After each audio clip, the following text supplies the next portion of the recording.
BMRCL ಅವರು global tender ಕರೆದಿದ್ರು. So ಯಾರು ಹಾಕೊಂಡಿರ್ಲಿಲ್ಲ. ಅಮೂಲ್ ಅವರು ನಮಗೊಂದಷ್ಟು ಅಂಗಡಿ ಬೇಕು ಅಂತ ಅಂತಿದ್ರು. ಅಂಗಡಿ ಬೇಕು ಅಂತ ಅಂದಾಗ ಕೊನೆಗೆ 10 ಕಡೆ ಬೇಕು ಅಂತ ಅರ್ಜಿ ಹಾಕ್ತಿದ್ರು. ಸೊ ಅದಕ್ಕೆ ನಾನು ಇವರು ನಮ್ಮ KMF ಅವರು ಅರ್ಜಿ ಹಾಕಿಲ್ಲ.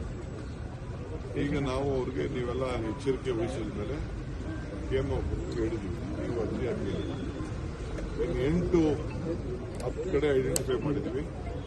8 ಕಡೆ KMFಗೆ ಕೊಡಿ ಅಂತ ಹೇಳಿದ್ವಿ, ನಂದಿನಿಗೆ ಕೊಡಿ ಅಂತ ಹೇಳಿದ್ವಿ. ಅವ್ರಿಗೆ ಅರ್ಜಿ ಹಾಕಿ ಅವ್ರಿಗೆ ಕೊಡಿ ಅಂತ ಹೇಳಿದ್ವಿ. ಸೊ 2ನ್ನ ಯಾರೇ ಅವರು ಓಪನ್ ಮಾಡಿದ್ದಾರೆ. ಓಪನ್ ಮಾಡೋದನ್ನ ನಾವು ಮುಚ್ಚೋದು ಸರಿ ಇಲ್ಲ ಅಂತೇಳಿ, ಯಾಕೆಂದ್ರೆ ನಾವು ಗ್ಲೋಬಲ್ ಟ್ರೆಂಡ್ರಲ್ಲಿ ನಾವು ಕರೆಕ್ಟ್ ದೃಷ್ಟಿಯಿಂದ ಯಾರು ಬೇಕಾದ್ರೂ ಮಾಡ್ಕೋಬಹುದು. ಸೊ 2 ಅವ್ರು ಇರ್ತದೆ. ನಾವು 8 KMFಗೆ ನಂದಿನಿಯವರು ನೀವು ಓಪನ್ ಮಾಡ್ತೀವಿ ಅಂತ ಅವ್ರಿಗೆ ಅರ್ಜಿಸ್ಕೊಟ್ಟಿದ್ದೀವಿ. 2ನೇದು ಇವತ್ತು ಬೆಂಗಳೂರು ನಗರದಲ್ಲಿ ಒಂದು ವಿಶೇಷವಾದಂಥ ಕಾರ್ಯಕ್ರಮಗಳನ್ನು ರೂಪಿಸ್ತಾ ಇದ್ದೀವಿ ಬೆಂಗಳೂರು ನಗರಕ್ಕೆ.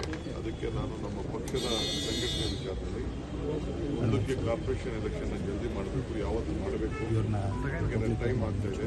4 ತಿಂಗಳ ಒಳಗಡೆ ನಾವು ಅದನ್ನೆಲ್ಲ ರಚನೆ ಮಾಡಬೇಕು, ಎಷ್ಟು ಕಾರ್ಪೊರೇಷನ್ ಮಾಡಬೇಕು. ಸೊ ನಾನು ಅಪೋಸಿಷನ್ ಲೀಡರ್ ಜೊತೆ ಮಾತಾಡಬೇಕು. ಮೊನ್ನೆ ಎಲ್ಲರೂ ಮಾತಾಡಿದ್ದೀನಿ. ಒಂದು ಕೆಲವು ಸಲಹೆಗಳನ್ನು ಕೊಟ್ಟಿದ್ದಾರೆ. ಅಪೋಸಿಷನ್ ಲೀಡರ್ ಅವರು ಕೂಡ ವಿಶ್ವಾಸಕ್ಕೆ ತೆಗೆದುಕೊಳ್ತೀನಿ, ಕೇಳ್ತೀನಿ, ಅವ್ರ ಅಭಿಪ್ರಾಯವನ್ನು ಕೇಳ್ತೀನಿ, ಕೇಳ್ಬಿಟ್ಟು ಅದನ್ನು ವಿಷಯ ಮಾಡ್ತೀನಿ. 3ನೇ ವಿಚಾರ, ಎಲ್ಲೆಲ್ಲಿ ಇಡೀ ಬೆಂಗಳೂರು ಸ್ವಚ್ಛ ಬೆಂಗಳೂರು ಅಂತೇಳಿ ಇಡೀ ಬೆಂಗಳೂರಲ್ಲಿ ಕಸ ತೆಗಿಲಿಕ್ಕೆ ಒಂದು ಹೆಲ್ಪ್ಲೈನ್ ಘೋಷಣೆ ಮಾಡಿದ್ದೇವೆ.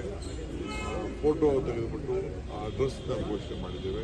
ಎಲ್ಲಿ ಹಾಕೋದು ಕೂಡ 1 ವಾರದಲ್ಲೇ ಅದನ್ನು ಕಸನ ಕ್ಲೀನ್ ಮಾಡುವಂಥ ಒಂದು ವ್ಯವಸ್ಥೆ ಮಾಡಬೇಕು. ಒಂದು ಸ್ವಚ್ಛ ಬೆಂಗಳೂರು ಕಾರ್ಯಕ್ರಮ ಅಂತೇಳಿ ಒಂದು ತೆಗೆದುಕೊಂಡಿದ್ದೇವೆ.